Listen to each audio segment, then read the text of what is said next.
Good morning, everyone. Welcome to the Fall Memorial Service. My name is Rodney Yano. I'm one of the ministers here at the Conco Church of San Francisco. About what this service is about. So, this service, the Fall Memorial Service, we also have a Spring Memorial Service and also monthly memorial services as well.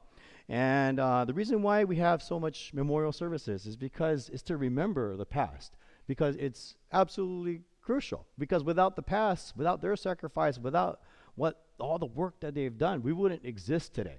We wouldn't be here today.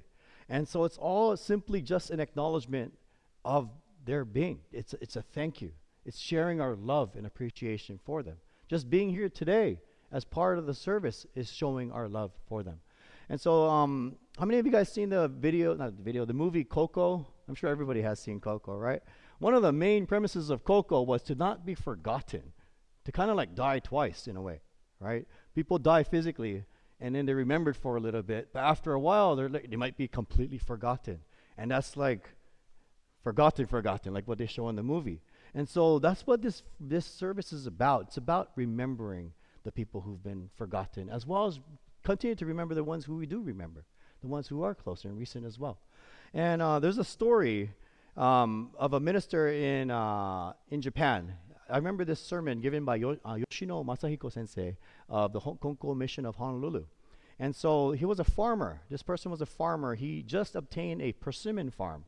And for the longest time, he had all kinds of things happening on his farm, malfunctions, injuries, crops wouldn't grow well. And he was like, what's going on? So then somebody told him, you should go to the Konko church and ask the minister for advice. Maybe he might give you something to enlighten you with. And so he went there, talked with the minister. And the minister said, why don't you try walking around your whole premises? So he went back to his farm, walked around the whole premises. And what he found was grave sites, a lot of grave sites. People who've been buried for many years, who knows how long they were, but it's forgotten grave sites. And so it's just like what Coco said in the movie, to be forgotten it's like, it's a really sad thing, because like in human nature too, we just want to be cared for and appreciated and valued too. So Mitama Sama as well deserve that same kind of value and appreciation as well. And so what the farmer did was he went right back to the church, and the minister said, okay, we're going to do a memorial service on your farm. And so they did a memorial service for all the people who've been buried there, to show respect, to be allowed to be able to use the land that the farm is on. It's like stepping on someone's grave, but to ask for permission, it's makes it more mutual in that way. It's not as disrespectful. And so it's all about appreciation and respect for the people who've passed away, and to continue on with this farm and for the future generations as well.